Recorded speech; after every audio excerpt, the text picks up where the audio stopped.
Have you ever been sitting down for a game of EDH and had a land in your hand and thought to yourself, if only this land didn't enter tap, then I'd be able to play this spell in my hand this turn, and it would be able to help me out significantly. But otherwise, I'm screwed. That's the exact issue that I'm hoping to help you fix with this video. I'm Search for Greatness, and this is my guide to two-colored lands.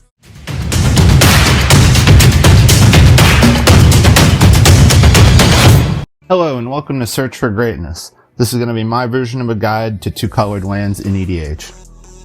First up, we got dual lands. Dual lands are basically an auto-include in any deck, but the only trouble is that most of us can't afford them. So if your playgroup's okay with it, proxy them, but if not, just, don't play them. First on our list of affordable lands that you're probably going to be able to play are fetch lands. Fetch lands are amazing because they let you do something called deck thinning, where essentially you're going to be pulling lands out of your library, making it that much easier for you to draw into spells. These are also awesome because they let you find your two-colored mana sources, such as, for instance, a Blood Crypt or a Stomping Ground or something. Say if you really need red and you're in black and green. So yeah, they're really helpful with fixing your mana and getting the correct colors out that you need. After that, we have our shock lands. Shock lands are amazing because they're really great fetch targets. The 2 life cost in Commander isn't really a huge deal because you start off with 40 life anyways. So you're not really going to have a hard time being able to pay the 2 life to have them come in untapped. Also, something else I forgot to mention is that every land on this list is going to enter the battlefield untapped, provided that you meet some sort of condition. But yeah, back to the shock lands. They're fetchable because they contain their basic land types. These are the type of things that you want to search for with your fetch lands, like I mentioned before with the Blood Crypt and the Stomping Grounds. Additionally, because they have their own basic land types, they can also be found by spells such as Nature's Lore, Skyshroud Claim, and 3 Visits. And pretty much any other card that lets you search for a, not specifically saying basic, but a land type such as Forest, Plains, Mountain, Swamp, Island. After that, we have the bond lands. Bond lands are amazing because they're pretty much the closest thing you can get to a true dual land in EDH, because you will always meet the activation requirement. The requirement of needing at least 2 or more opponents. You're playing a 4-player format. You're always going to, unless you're playing a 1v1 Commander game for whatever reason, you're always going to be able to meet that requirement and have it come in untapped. The only drawback is that they don't contain land types like the shock lands do. After that, we have our check lands. They enter the battlefield untapped as long as you control one of the 2 land types associated with it. So if you play a Drowned Catacombs, as long as you have a swamp or an island, it's going to enter untapped always.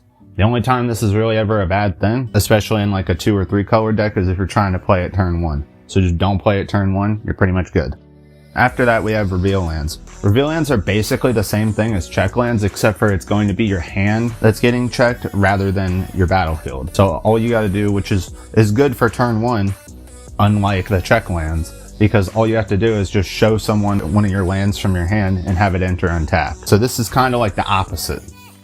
Next, we got the Pain Land cycle. The Pain Land cycle is awesome because they're pretty much the same thing as using the talismans. They enter the battlefield untapped always, no matter what. And if you need colored mana, all you gotta do is pay 1 life to make that colored mana. And if you don't need colored mana, you just tap it for a colorless. So just like with the talismans, only tap these for colored mana when you need colored mana to avoid taking a crap ton of damage.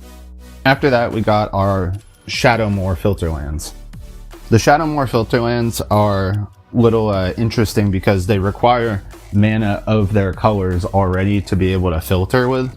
So I could take, for instance, with a Graven Karns, you could use a red mana and turn it to 2 black if you really needed 2 black for whatever case. Say you're trying to cast a Necropotence or something like that.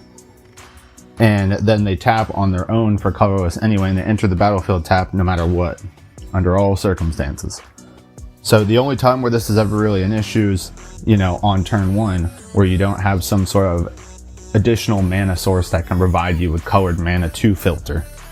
After that, we have the Odyssey filter lands. The Odyssey filter lands only exist in allied colors as of now. But the great thing about them is that they can filter any color of mana. So if I had a Skycloud Expanse, then I could just use one of my colorless from a Soul Ring or something and turn it into a white and a blue if I really wanted to. The only issue with them is that you don't want to play these turn 1 or something like that because they do not tap for any mana on their own. Up next we have the battle lands.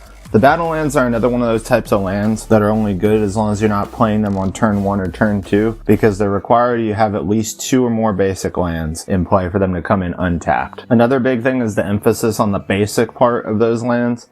It needs basic lands to be on the battlefield already. You can't just have any other dual land or a tri-land or something like that. However, another huge upside is that they do have land types to them, so they are fetchable.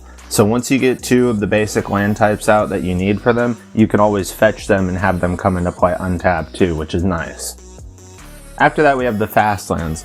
The fast lands are the literal opposite of the battle lands because they want you to have 2 or fewer other lands in play. But it doesn't care about basic lands. It's just 2 or fewer lands, period. So these are the type of things that you do want to be playing on your turn 1, turn 2, or turn 3. Turn 3 works too. But unlike the battle lands, these do not have land types attached to them. Next up is going to be the MDFC, or otherwise known better as the Pathway lands. These things just come out in Kaldheim and Zendikar Rising. They're fairly new. They're awesome because they give you access to the colors that you need on the turn that you need them. But the issue with them is that once you play them, you're committed to one side or the other, meaning you can only produce 1 color mana with them. Fortunately though, they were quick to complete this cycle of lands, so there actually is one for every single 2-color combination. Lastly, we have the Tainted lands. The Tainted lands are only in the combinations of black, which is 4 of them, hence the name Tainted, and you can only tap them for colored mana if you control a swamp, so they won't work on turn 1 for you. But even if you play them on turn 1, you can still produce colorless, so that way you can get out your early Soul Ring or whatnot. Anyway, that's it for today's video. Don't forget to like, favorite, and subscribe. Peace out.